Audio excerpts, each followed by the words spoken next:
Fala aí, pessoal, beleza? Então vamos dar sequência aí agora com a parte 3 do nosso mini treinamento NR6 EPI. A organização deve selecionar os EPI considerando os critérios técnicos para a seleção de EPI, como nós vimos anteriormente, né?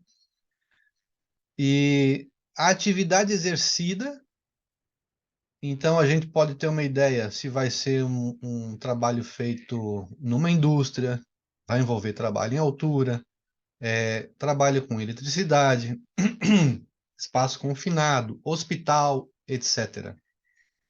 Qual é a atividade que vai ser feita, né? Para que a gente consiga selecionar o EPI. As medidas de prevenção em função dos perigos e dos riscos que já foram avaliados e identificados no inventário de riscos. Então, eu tenho que considerar o que está escrito lá. O disposto no anexo 1 desta NR6, né? Então, ele faz parte, ele é um EPI, ele está no anexo 1 da NR6. A eficácia para o controle da exposição, e como eu falei anteriormente, como que eu vou saber se o meu EPI é eficaz para aquele risco? De duas formas. Eu vou pesquisar e vou ler o que está escrito no CA, e se eu ainda assim não identificar no CA a eficácia, se eu tiver dúvidas, o que que eu vou fazer? Eu vou pegar o telefone, ou vou mandar um e-mail, ou um WhatsApp, ou sinal de fumaça, ou qualquer coisa para o fabricante ou o importador. Jonas, mas eu vou precisar ligar para o fabricante? Sim, você vai precisar ligar para o fabricante. Quando não existir a necessidade ainda de ir visitar o fabricante, ou solicitar que ele venha até você e faça uma reunião que demonstre a utilização do equipamento. Por quê? Porque só assim eu vou saber se aquele equipamento é realmente eficaz para o risco que eu preciso controlar, ok? A exigência, as exigências estabelecidas em normas regulamentadoras e nos dispositivos legais. Quando eu falo de dispositivos legais, pessoal, eu tenho que lembrar de todos os dispositivos legais que complementam a segurança do trabalho. Isso envolve uma pesquisa técnica para cada situação. Pode ter uma portaria, pode ter uma instrução normativa, pode ter algum documento específico, como por exemplo da Fundacentro, e aí eu tenho que, né, garimpar a literatura e reconhecer na literatura, não só nas normas regulamentadoras, mas em toda a literatura, se tem alguma exigência estabelecida para a seleção do equipamento, ok? A adequação do equipamento ao empregado, olha aqui, ó, a adequação do equipamento, se ele é o EPI adequado ao empregado. Por que que eu estou falando isso de maneira pausada, pessoal? Porque o nosso objetivo aqui é identificar o sentido, né, por trás das palavras.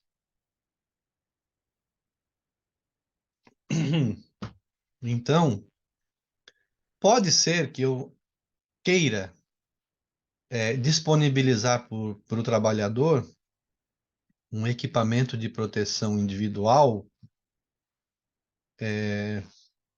um protetor auditivo, de inserção, e aquele trabalhador tem algum problema no canal auditivo, tem algum desvio, pode acontecer, tem alguma alergia, como no caso de luvas de látex, tem pessoas que têm alergia a luvas de látex, ao látex, né? E esse equipamento vai ser o adequado para aquele empregado? Não, não vai. E ele também não vai atender, ó, ao conforto, né, que o empregado vai precisar ter para que seja, né, utilizado adequadamente, certo? Então, eu tenho que pensar na adequação, no conforto,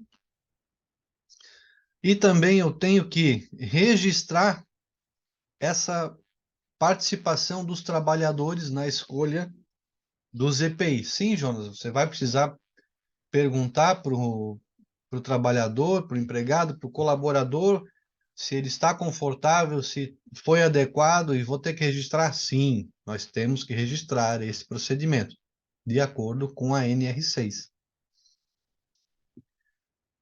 A compatibilidade em casos, né, que exijam a utilização simultânea de vários EPIs, de acordo com aquilo que o fabricante colocou, né? Sempre de acordo com o fabricante. Lembrando, como falei antes, que é ele quem vai definir o que é conjugado e o que não é. E lembrando, né, por fim, dessa seleção, do registro dela, ó, e agora, podendo, vamos realçar aqui, podendo integrar ou ser referenciada no PGR. Pode me dar uma escolha. Se tivesse aqui deve, seria um requisito obrigatório, certo? Então fica a seu critério colocar ou não a referência no PGR. Eu sempre coloco, né? Então sempre oriento colocar, porque traz mais facilidade, né? Acessibilidade à informação. Aqui tem um item bem importante, pessoal, que foi colocado. Ó. É necessário comprovar a inviabilidade técnica para a eliminação do risco. Então, não deu para remover fisicamente, não deu para substituir, não deu para isolar as pessoas, não teve nenhum controle administrativo ou possível de mudar a forma de trabalho. E aí, quando eu comprovo a inviabilidade técnica, aí sim é quando eu posso entregar o EPI para o trabalhador, certo? Seguindo todos esses critérios que a gente viu aqui. Perdão pela minha tosse, mas seguimos aí o conteúdo. Para as organizações dispensadas de elaboração do PGR, deve ser mantido registro que especifique as atividades exercidas e os respectivos EPIs. Então, pessoal, quem não precisa fazer o PGR precisa ter também, tá, uma descrição das atividades e a forma de seleção e os EPIs que estão sendo utilizados, mesmo que não tenha PGR. A dispensa do PGR não significa a dispensa de gerenciar o trabalho, os riscos do trabalho. Não significa isso. Todo trabalho tem riscos, sem exceção. Todo ele. Algum risco vai ter. Então, mas por menor que seja, ainda que seja um trabalho somente administrativo, eu preciso ter documentos, né, que comprovem a minha gestão eficaz para aquele ambiente. E aí essa seleção, a seleção do EPI, ela precisa ter a participação, claro, né, do SESMIT, quando houver, se não tiver, da CIPA ou do nomeado representante da CIPA, né, para que a gente consiga atingir o máximo ali da qualidade técnica, né, para fazer um trabalho bem feito. Tá difícil hoje, hein? É. Vamos lá. A seleção do EPI deve ser revista nas situações previstas no subitem 15446 da NR1.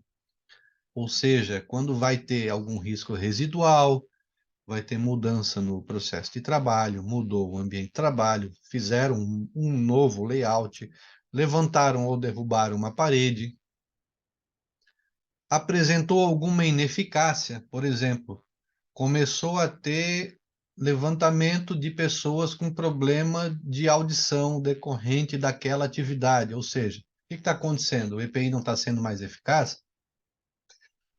eu vou ter que ter uma forma de controlar, né, isso daqui e rever a seleção do EPI, principalmente quando teve algum acidente, né, alguma doença ou até mesmo uma mudança na legislação. A seleção, o uso e a manutenção do EPI deve ainda considerar os programas e regulamentações relacionadas ao EPI, como eu falei antes, da Fundacentro, CEBIC, entre outros, né, que auxiliam aí a segurança do trabalho. Olha agora. O uso de óculos de segurança de sobrepor em conjunto com lentes corretivas ou a adaptação do EPI, também sem ônus para o empregado, quando for necessária a utilização de correção visual do empregado, né, no desempenho das funções. Existe, pessoal, eu sei, o óculos de sobrepor é muito fácil de utilizá-lo, né? Só que a gente tem que verificar, porque cada caso é um caso. Tem pessoas, às vezes, que usam lente corretiva, tem pessoas que precisam de uma condição especial, então precisa ser reavaliado isso daí, né? Mas tudo isso sem ônus para o empregado. Por que que eu estou falando isso? Se você mandar fazer uma lente, ela vai ter um custo muito maior do que comprar um óculos de sobrepor, certo?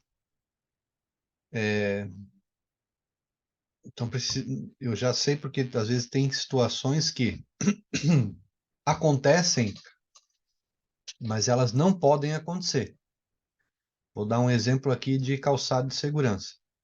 O funcionário, às vezes, quer comprar um calçado melhor do que aquele que a empresa entrega. Aí faz lá uma negociata lá com o empregador, olha, o calçado que vocês compram custa R$ 70, o que eu quero tá 200. Então vocês pagam 70, eu pago os outros. Não, pessoal, não é assim que funciona. Não é assim que funciona, certo? Então vamos manter isso dentro da legalidade. Então ele vai querer por que que ele quer o calçado mais caro? É por causa do conforto? Estão entendendo onde eu quero chegar? Eu sei que é uma situação delicada, né? Entendo cada parte. Só que o que não pode é haver esses devaneios, esses desvios aí dentro contratuais que fogem, né, totalmente daquilo que é o correto. Vamos lá. Seguindo aqui, responsabilidades do trabalhador. Cabe ao trabalhador usar o EPI fornecido pela organização. Então, ele tem que ser de uso ininterrupto na atividade dele, exposto ao risco, né? E ele não pode comprar um outro equipamento e usar um outro equipamento individual de proteção que não seja aquele que a organização colocou dentro dos programas de segurança. Por quê? Porque justamente não vai atender a forma de seleção do equipamento. Então, o que que adianta a empresa fazer toda uma gestão de segurança do trabalho e determinar que aquele EPI que o empregado vai utilizar, e ele passa numa loja a bel prazer e compra um outro equipamento e vai utilizar aquele equipamento? Não existe isso. Tá? E isso tem que ser fiscalizado dentro das empresas e tem que ser proibido e ainda tem que ser utilizado aquela forma de medida administrativa de registro, como advertência, suspensão, para esses casos, tá? Se por acaso alguém descumprir, né, essa orientação da empresa, ok? Utilizar apenas para a finalidade a que se destina. Então, não roçar o gramado de casa com calçado de segurança. O pessoal às vezes leva calçado, leva cinto de segurança para casa para fazer trabalho em altura no telhado. Pessoal, bota uma padronização nisso aí, que isso aí também não pode. Responsabilizar-se pela limpeza, né, aquela limpeza mais simples, com água, sabão, a guarda e a conservação. Comunicar a organização quando extraviado, danificado ou qualquer alteração que torne impróprio para o uso. Comunicar, isso aqui é dever do empregado, ó. Comunicar quando? Imediatamente. Deu problema no equipamento, ele tem que comunicar e paralisar a atividade, até que seja substituído e ele possa continuar o trabalho em segurança. E cumprir as determinações da organização sobre o uso adequado, que é isso tudo que a gente falou até agora. Ainda sobre os treinamentos e as informações, como já comentamos, mas aqui reitera-se novamente, precisa de teoria e prática conforme cada caso. Precisa a orientação e o treinamento ser realizado conforme o manual do fabricante, o que diz de descrição em cada equipamento, o risco para qual ele vai oferecer proteção, se vai ter alguma restrição, se vai ter alguma forma adequada de ajuste. A manutenção e a substituição, como é que vai ser, os cuidados, a higienização, guarda e conservação. E a informação, ela tem que gerar no trabalhador o conhecimento adequado para saber como solicitar, usar e guardar o EPI. E sempre que você for passar alguma informação para o trabalhador, faça essa pergunta. Ficou alguma dúvida? Talvez não fique naquele momento, mas vai surgir alguma dúvida na, na aplicabilidade daquele conhecimento, quando ele for utilizar o equipamento. E aí surgiu uma dúvida. O que ele vai fazer? Ele vai utilizar o equipamento com dúvida? Não.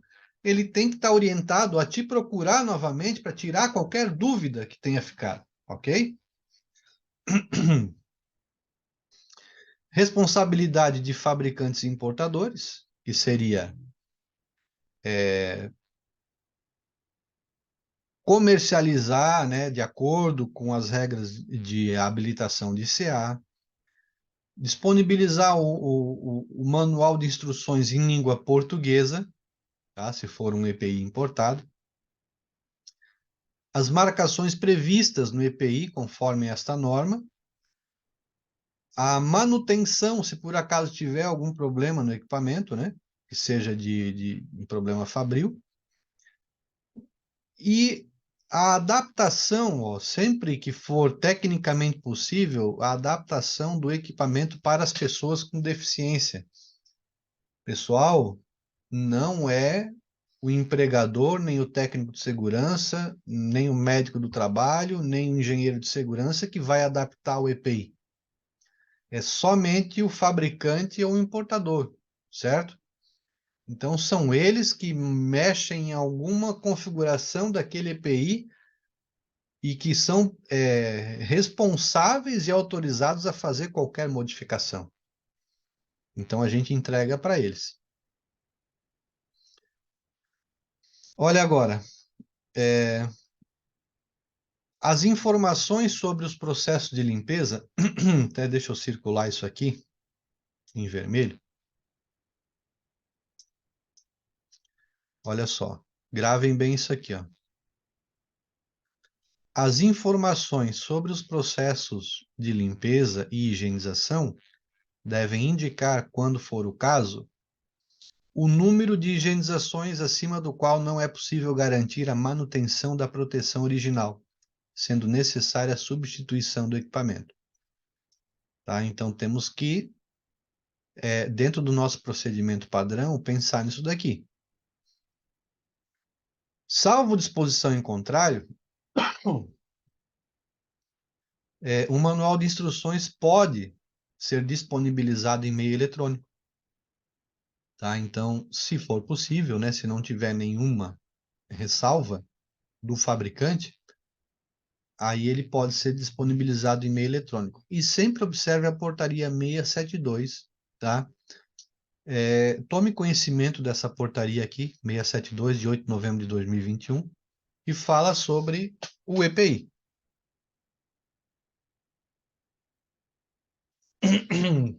Ela fala sobre algumas considerações bem importantes.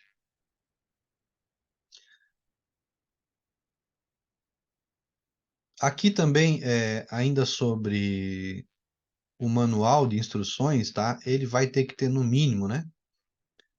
A descrição do equipamento, os materiais que compõem o equipamento, as instruções de uso, a indicação de proteção oferecida, as restrições e as limitações do equipamento, o meio de acesso eletrônico ao manual completo do equipamento, ok? Então, sobre o certificado, né, de aprovação, o CA, os procedimentos para emissão e renovação são estabelecidos em regulamento próprio, né, do Ministério do Trabalho. O EPI tem validade vinculada ao prazo da avaliação, conforme definida no regulamento emitido. O EPI deve ser comercializado com o CA válido. E aqui tem outra dúvida que pega muita gente, tanto da área da segurança quanto da área administrativa das empresas. Se eu comprei um equipamento e ele estava com o CA válido na data da compra, e uma semana depois, por exemplo, ou um dia depois, o CA perdeu a validade, vamos supor. Eu posso entregar ele para o meu funcionário? Pode, claro que pode. Ele deve ser comercializado com o CA válido, mas se você guardou um equipamento no teu estoque e dentro daquele período, por algum momento, o CA perdeu a validade, mas o equipamento está íntegro, bem armazenado, de acordo com aquilo que o fabricante recomenda, ele pode ser utilizado sem problema nenhum, ok? Por isso é aquela questão que eu falei anteriormente. Antes de comprar o EPI, pesquise o CA para ter a garantia de que ele vai atender a tua necessidade e já pesquise a data de validade do CA para saber também se ele está sendo comercializado com o CA válido ou se talvez tenha algum problema nessa situação de CA, porque às vezes pode acontecer, tá? Algum problema com o CA, mas até às vezes equipamentos que não vão ser mais produzidos, aquele modelo, aquele CA pode ser cancelado futuramente. Então, veja isso com o seu fornecedor, certo? Antes de comprar o equipamento. Mas, se você comprou, o CA venceu, não tem problema, pode utilizar depois sem problema nenhum.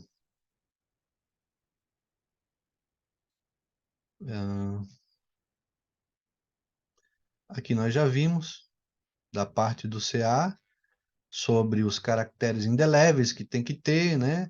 Todo EPI tem que apresentar caracteres indeléveis, legíveis, visíveis do empregador, do fabricante ou importador, o lote, o número do CA. Aqui dá mais uma recomendação para o importador, que é proibido a ceder o CA que ele tem para que utilize com outro fabricante ou importador, então eles deixam bem claro que não pode ser feito. Aí aqui vai falar ainda das competências do Ministério do Trabalho, né? Do órgão no âmbito nacional, né, que vai fazer a parte de fiscalização, emitir ou renovar o CA, suspender e cancelar o CA, e agora chegamos à cereja do bolo da NR6, que é o anexo 1. Tá? Então, fica uma dica importante, uma sugestão: receba orientação de um profissional qualificado em segurança do trabalho. Tá? Isso daqui é importante, pessoal. Essa parte de equipamentos, às vezes, ela pode surgir de uma forma um pouco mais complexa, dependendo da atividade, a seleção do equipamento. E é sempre bom manter contato com profissionais qualificados em segurança do trabalho, para que, se você está na sua empresa, não tem diretamente um técnico de segurança, um tecnólogo, um engenheiro de segurança, um médico, né, do trabalho tão acessível, mas, assim, quando a gente fala em prevenção, e principalmente nessa questão de prevenir com um equipamento que é a última barreira entre o risco e o trabalhador, subentende-se que ele não pode ter falhas. Ou seja, ainda assim, as falhas que sejam as mínimas possíveis dentro da aplicabilidade técnica, né? Utilize, essa é uma outra sugestão, utilize a nomenclatura conforme descrita no anexo 1 da NR6. Tá? Isso é para padronizar os procedimentos. Então, capacete, nós temos capacete, ó, olha só agora, vem o nome do equipamento, daí vem a proteção que ele oferece contra o quê, né? E dessa forma fica bem criterioso, fácil de entender. Capacete para proteção contra impactos de objetos sobre o crânio. Capacete para proteção contra choques elétricos. Capacete para proteção do crânio e face contra agentes térmicos. E aqui nós temos toda a lista que considera o que é um EPI. Se não tiver nessa lista aqui, não é EPI, ok? Precisa estar nessa lista aqui e precisa ter o número de CA. Capacete, capuz ou balaclava, EPI para proteção dos olhos e face. E aí vem para subdivisões, impactos de partículas volantes, luminosidade intensa, radiação ultravioleta, protetor facial, EPI para proteção aditiva, EPI para proteção respiratória. E essa é a nossa lista. E aqui mais ao fim, nós vamos ter o glossário. Leia e estude esse glossário também. Ele também dá muitas informações, né, sobre a NR6. E aqui no glossário tem a definição que vocês podem utilizar para fazer um relatório técnico, embasá-lo tecnicamente. Usem o glossário da norma. Quando tiver que solicitar para a empresa, para o empregador, para mandar os EPIs para fazer uma higienização, que a gente sabe que vai ter um custo um pouco mais dispendioso, mas tudo que vocês fizerem, façam com embasamento técnico, façam um relatório técnico. A gente precisa trabalhar dessa forma. Usem o glossário. O que é higienização? É a remoção de contaminantes que necessitam de cuidados ou procedimentos específicos. Contempla os processos de descontaminação e desinfecção. Ou se não tiver que mandar para algum lugar, às vezes vem alguém na empresa fazer, né? Então, é diferente de limpeza, ó, que pode ser utilizado produtos de uso comum, como água, detergente, sabão ou sanitizante, dentro de um protocolo pré-estabelecido. Aqui tem alguns links, né, que vocês podem acessar com mais informações referente ao tema EPI, né? E aí, então, encerramos esse mini treinamento aí sobre a NR6 e gostaria de agradecer aí a participação de cada um de vocês no canal, né? Aos nossos inscritos. Se você não é inscrito ainda, se inscreva. Pessoal, mandem comentários aí, façam comentários nos vídeos, mandem, acessem o Instagram também. Vamos interagir, vamos trazer casos aí. Existe dentro da área de segurança do trabalho agora uma necessidade muito grande da gente alinhar algumas informações, e quanto mais vocês colaborarem, mais a gente vai conseguir produzir material, né, um conteúdo adequado aí para a gente conseguir sair dos nossos desafios diários, né? Então, muito obrigado aí, e curta, compartilhe, se inscreva no canal, e até a próxima então. Um forte abraço.